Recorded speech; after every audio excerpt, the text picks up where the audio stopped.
BNP সরকারের আলামত ভালো না, লক্ষণ ভালো না, সিমটম হচ্ছে ভূতে ধরার সিমটম। তো এই বিএনপির চিকিৎসা করবে জামাত, বিএনপিকে সাইজ করবে এবং লাইনে আনবে জামাত। জামাত এখন জাতির চিকিৎসক, জামাত এখন ডাক্তার এবং রুকিয়া শরিয়া করে। জামাত দেখছে যে বিএনপিকে ভূতে ধরেছে, আলেমুল আমারও দেখছে বিএনপিকে ভূতে ধরেছে, মামুনুল হকও দেখছেন যে হাসিনা ভূতে ধরেছে। আর জামাত নেতা সেলিম উদ্দিন বলছেন সরকারের উপর ভূতে আসর করেছে। এখন একজন মুসলমান যখন দেখে যে কারো উপর ভূত আসর করেছে, তখন ওই মুসলমান কর্তব্য ওই ভূত ছাড়ানো। তো জামাত ভূত ছাড়াবে এবং বিএনপিকে সাইজ করবে এবং লাইনে আনবে।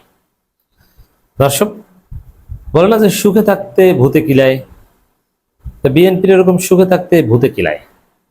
বিএনপি নির্বিঘ্নে 5 বছর দেশ চালাতে পারত, ক্ষমতায় থাকতে পারত এবং বারবার ক্ষমতা আসার একটা সম্ভাবনা তৈরি করতে পারত, কিন্তু না, তাদের ভূতে ধরেছে। তারা অসংলগ্ন আচার আচরণ করছে।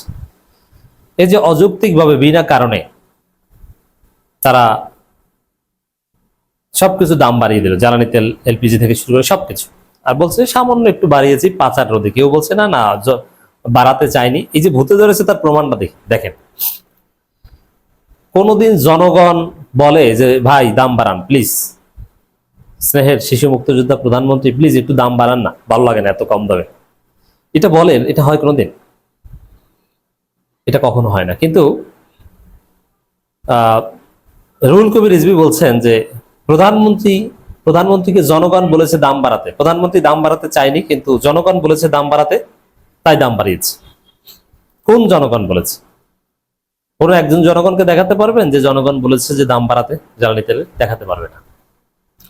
তারপরে রুহুল কবির রিজভী কেন বলেছেন? এক কথা যদি বলি যে ভূতে ধরেছে বলে বলেছেন। ভূতে না ধরলে এই কথা কোনো মন্ত্রী, রুহুল কবির রিজভী কিন্তু মন্ত্রী মর্যাদায় উপদেষ্টা, ভূতে না ধরলে কোনো মন্ত্রী একথা বলে না যে জনগণ দাম বাড়াতে বলেছে বলে অনিচ্ছা সত্ত্বেও দাম বাড়িয়েছে। যে প্রধানমন্ত্রী বাড়াতে চায়নি কিন্তু জনগণ বলেছে তাই বাড়িয়েছে। ওরে বাবারে, ভূতে না ধরলে এই কথা কেউ বলে? নিশ্চিত থাকেন আপনি ভূতে ধরেছে। এবং আরো নানান কিছুতে ভূতে ধরেছে।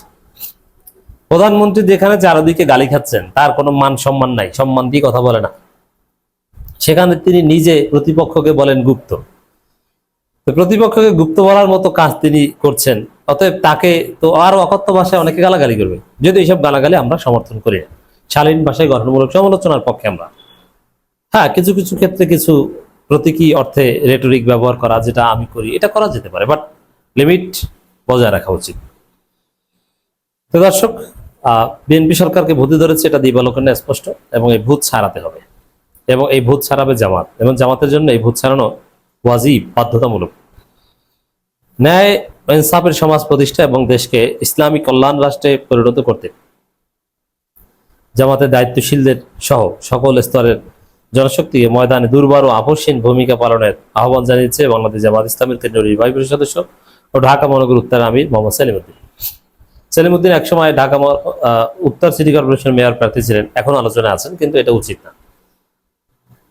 এমপি ইলেকশন করে পরাজিত হয়েছেন এমন কাউকে মেয়র পদে দাঁড় করানো উচিত নয়, এবং এটা আলাদা আলাদা হওয়া উচিত। বরং প্রয়োজনে এমপি ইলেকশনে জিতেছেন এমন কাউকে এমপি থেকে পদত্যাগ করিয়ে মেয়র বানানো যায়, কিন্তু এমপি ইলেকশনে হেরেছেন, তিনি মেয়র পদে কিছুতেই জিততে পারবেন না। পরাজিত প্রার্থীর প্রতি মানুষের আবেগ থাকে না, আগ্রহ থাকে না, বিশেষ করে ফ্লোটিং ভোটার, সুইং ভোটার, তাদের আগ্রহ থাকে না। যার ফলে যারা এমপি ইলেকশন করে পরাজিত হয়েছেন তাদেরকে মেয়র পদে নমিনেশন দেওয়ার মতো কাজ জামাত করবে না বলে আমরা বিশ্বাস করি। যদিও আমরা দেখেছি যে চট্টগ্রাম সিটি কর্পোরেশনে জামাত একজন প্রার্থী ঠিক করেছে যিনি এমপি ইলেকশন করে পরাজিত, এবং তার ওইরকম কোনো হাইপ নাই বা ওইরকম হেভিওয়েট ব্যক্তি না। আমি বলছি জিনিসটা হয়তো শুনলে তার কাছে খারাপ লাগবে, বাট ওখানে আরো যারা আছেন, বরং শাহজাহান চৌধুরীকে এমপি পদ থেকে পদত্যাগ করিয়ে যদি চট্টগ্রামের মেয়র বানানো যায়, এটাও ভালো হয়। ওখানে এমপি আরেকজন হোক, সাতকানিয়া লোহাগাড়ায় শিশির মনির এমপি ইলেকশন করুক, সেখান থেকে শিশির মনির জিতে আসুক, সংসদে যাক, আর শাহজাহান চৌধুরী পদত্যাগ করে তিনি চট্টগ্রাম সিটি কর্পোরেশনের মেয়র হতে পারেন কিনা দেখেন। এটা আমি সাপোজ একটা উদাহরণ দিলাম, কিন্তু যাকে দিয়েছেন তিনি কিছুতেই মেয়র হওয়া তো দূরের কথা, বিজেপি প্রার্থীর অর্ধেক ভোটও পাবে না। নিজ দলের ফিক্সড ভোটারদের বাইরে কোনো হাইপ তৈরি করতে তিনি পারবেন না। তো এরকম ঢাকা উত্তর সিটি কর্পোরেশন যদি সেলিমউদ্দিনকে নমিনেশন দেওয়া হয়, এটাও হবে একটা ভুল। বরং সেলিমউদ্দিনের চাইতে ঢাকা উত্তরের অনেক বেশি জনপ্রিয় নেতা doctor S M Khaleduzzaman.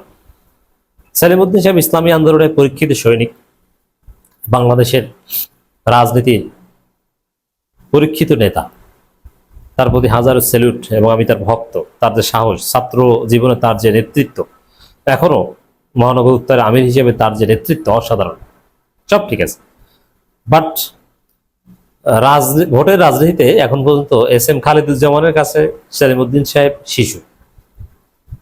S M খালেদুজ্জামানের যে পরিমাণ নন জামাত ভোট রয়েছে, সেলিমউদ্দিনের তার 10 ভাগের 1 ভাগও নাই। তারপরও এস এম খালেদুজ্জামান যেহেতু এমপি ইলেকশন করে পরাজিত, তাকেও দেওয়া উচিত না, নতুন কাউকে দিক। সাদিক কায়েমকে যদি দক্ষিণে দেয়, তাহলে ওইখানে এরকম এক্সেপশনাল কাউকে ঠিক করুক।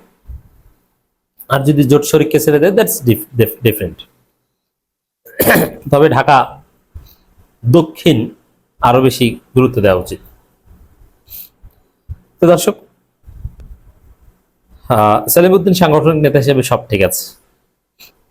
তিনি বলেন, ফেসিবাদী ও স্বৈরাচারী হয়ে ওঠার অবৈধ রাজনৈতিক উচ্চাবিলাস চারিতার্থ করতেই সরকার জুলাই সনদ নিয়ে গভীর ষড়যন্ত্রে লিপ্ত হয়েছে।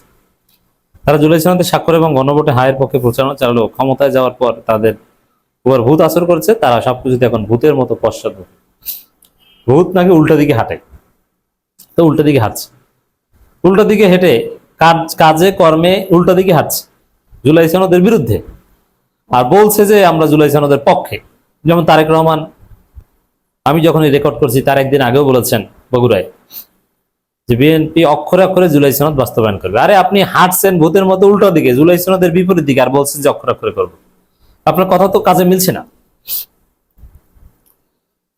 সেলিমউদ্দিন সরকারকে গণবিরোধী অবস্থান থেকে সরে এসে অবিলম্বে সংবিধান সংস্কার পরিষদের সভা আহ্বান করে জুলাই সনদ বাস্তবায়নে কার্যকর পদক্ষেপ গ্রহণ করার আহ্বান জানান।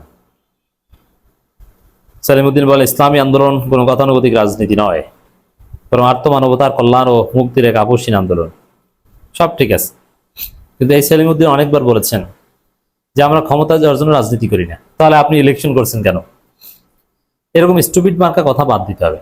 জামাতের কেউ যদি এই কথা বলে, আমার প্রচন্ড রাগ হয় যে আমরা ক্ষমতা যাওয়ার জন্য রাজনীতি করি না। এরকম কিছু অযোগ্য বা জ্ঞানহীন লোকের কারণে জামাত অনেক দূর সামনে এগিয়ে বানরে তৈলাক্ত পাশে বানর ওঠার মতো আবার নিচে পড়ে যায়, একটু ওঠে আবার নিচে পড়ে যায়। তো দর্শক, সরকারকে ভূতে ধরেছে, এই ভূতের চিকিৎসা সেলিমউদ্দিনদেরকে যথাযথভাবে করতে হবে।